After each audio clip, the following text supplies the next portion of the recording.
On November 22, 2025, a young woman left home and never returned. Her name was Simphiwe Onu.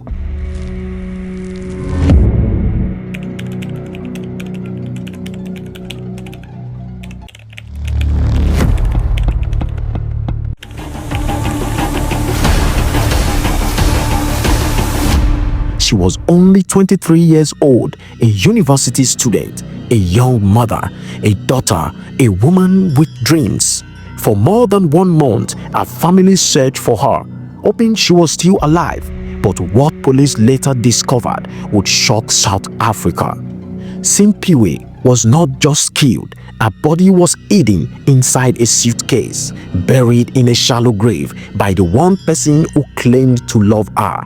This is the full story of Simphiwe Onu, how she disappeared, who killed her, why police believe it happened, and the disturbing details behind her final days.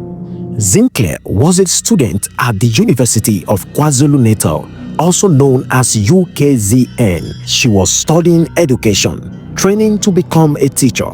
People who knew her described her as calm, focused, and family-oriented. She was not reckless. She was not someone who disappeared without telling anyone. Simphiwe was also a mother to a 3-year-old daughter. Her family says everything she did was for her child and her future. She was originally from Ladysmith, KwaZulu-Natal, but was living in Durban due to her studies and relationship. No one imagined that her life would end in such a brutal way.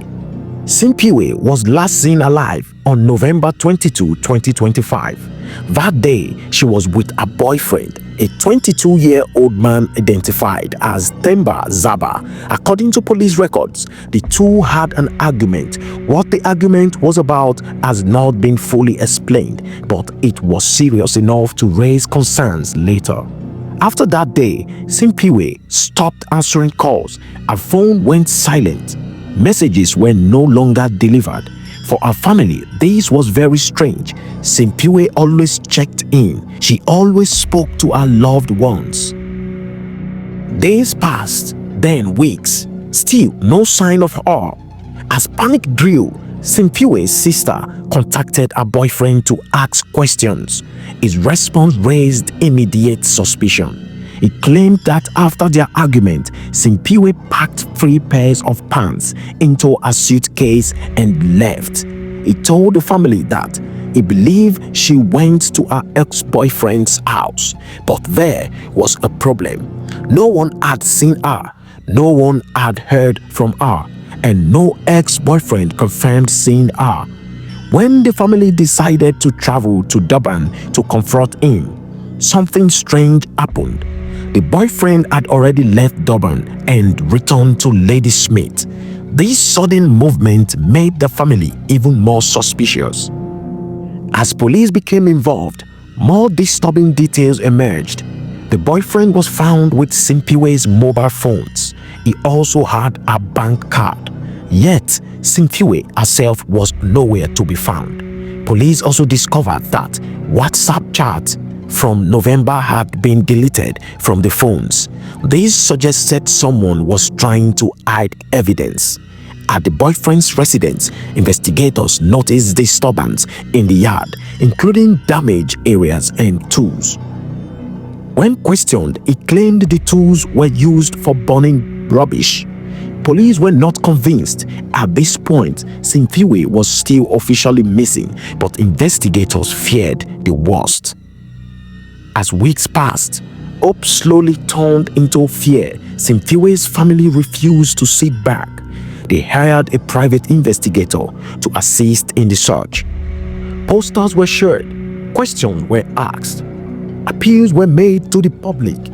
Our daughter kept asking where her mother was. No answer could explain the silence. Behind the scenes, police pressure increased, and then, more than a month after Simphiwe disappeared, the truth finally came out. On December 22, 2025, police made a horrific discovery. After intense questioning, the boyfriend confessed. It admitted that Simphiwe was dead. It then led police to a location in Umlazi, south of Durban. There, officers found a shallow grave. Inside the grave was a suitcase. Inside that suitcase was Simphiwe Zinkle Nchonu's body. She had been buried in the yard of the place where the boyfriend had been renting. The same suitcase he claimed she used to live. This discovery confirmed everyone's worst fear.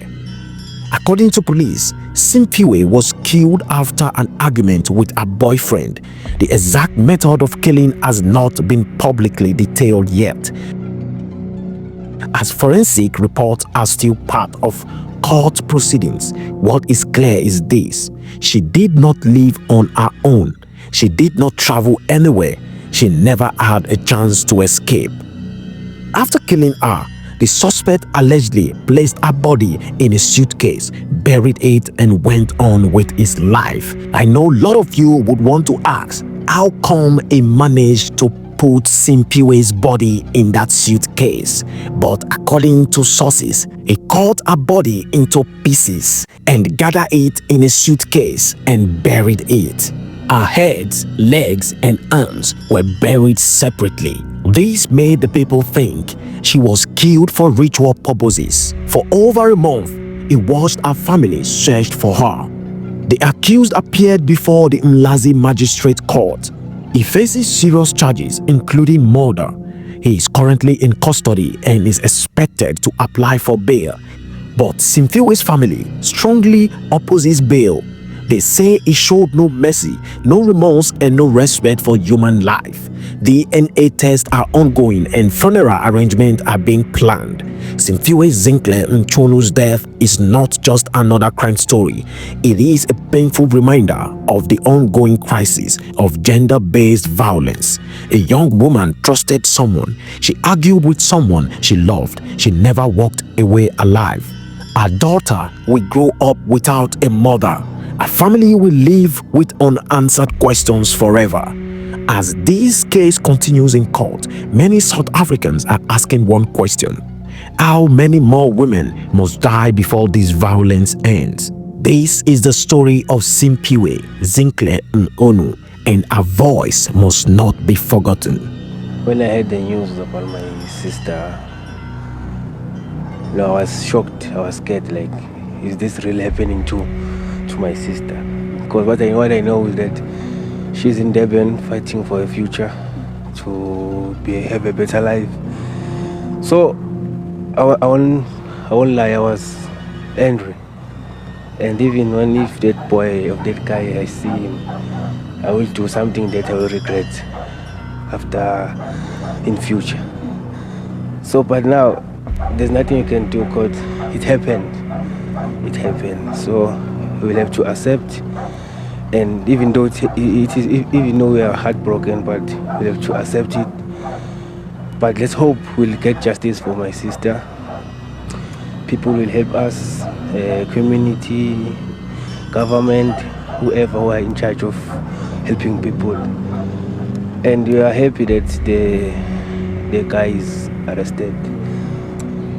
And let's speak about the guy that is arrested. We as cousins, as brothers and sisters, we share secrets. Was there ever perhaps an indication in terms of perhaps something like this taking place? Was there ever any indication perhaps that she might have been abused? Any indication of that? Me and my sister were close, but you know, I'm his brother. I'm her brother. I can't talk relationship with who's her boyfriend. So about these relationship things, I don't talk. I don't talk to her. But what I can say about Simphiwe, even though she's hurt, I can see. But you know, I'm in Pretoria. She's in Durban, so I didn't see the reaction. Because I think it was 4 months. I think I saw her on last year, December.